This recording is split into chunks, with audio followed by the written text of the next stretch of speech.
నిర్మల్ జిల్లా కేంద్రంలో రాత్రి జరిగిన కత్తిపోట్ల ఘటనకు సంబంధించిన కేసును నిర్మల్ పట్టణ పోలీసులు 12 గంటల్లోపే ఛేదించారు. ఈ సంఘటనకు సంబంధించిన వివరాలను జిల్లా ఎస్పీ జానకి షర్మిల మీడియా సమావేశంలో వెల్లడించారు. యువకుల మధ్య గొడవకు ప్రేమ వ్యవహారమే కారణమని తెలిపారు.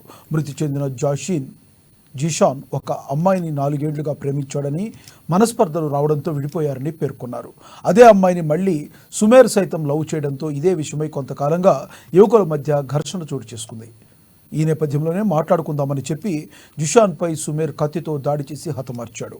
ఈ దాడిలో మరో యువకుడు మతీన్కు సైతం గాయాలు కావడంతో అతన్ని నిజామాబాద్ ఆసుపత్రికి తరలించారు. హత్యకు పాల్పడ్డ నిందితుడిని పోలీసులు అరెస్ట్ చేసి రిమాండ్కు తరలించినట్లు ఎస్పీ తెలిపారు. అతని వద్ద నుండి హత్యకు ఉపయోగించిన కత్తితో పాటు సెల్ ఫోన్ కూడా స్వాధీనం చేసుకున్నట్లు వివరించారు. నిందితుడిని పట్టుకోవడంలో చాకచక్యంగా వ్యవహరించిన పోలీసు అధికారులను ఆమె అభినందించారు.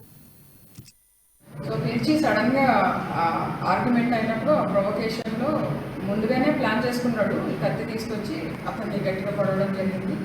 దానిలో ఈ సుమేర్ పొడిచినప్పుడు ఈ జిషాన్ ఆన్ ది స్పాట్ చనిపోయాడు.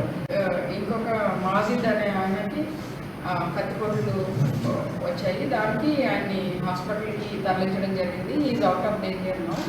ఈ కేసులో మేము ఈ సుమేర్ని అరెస్ట్ చేయడం జరిగింది. రిమాండ్కి పంపించడం జరుగుతుంది.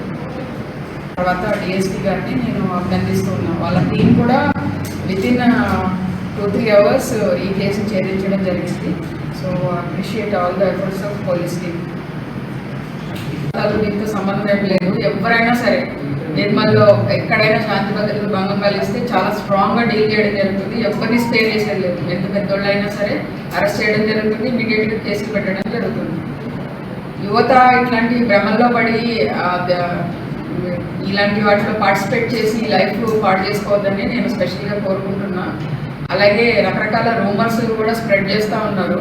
అక్కడ కత్తిపోట్లు అయ్యాయి, ఇక్కడ కత్తిపోట్లు అయినా అట్లా ఏమీ లేదు. కత్తిపోట్లు ఏమి జరగలేదు. స్టోన్ పెయింటింగ్ ఒకటే రాడ్ ఇసుకున్నారు, దానికి దెబ్బ తగిలింది అండ్ ఒక పంచ్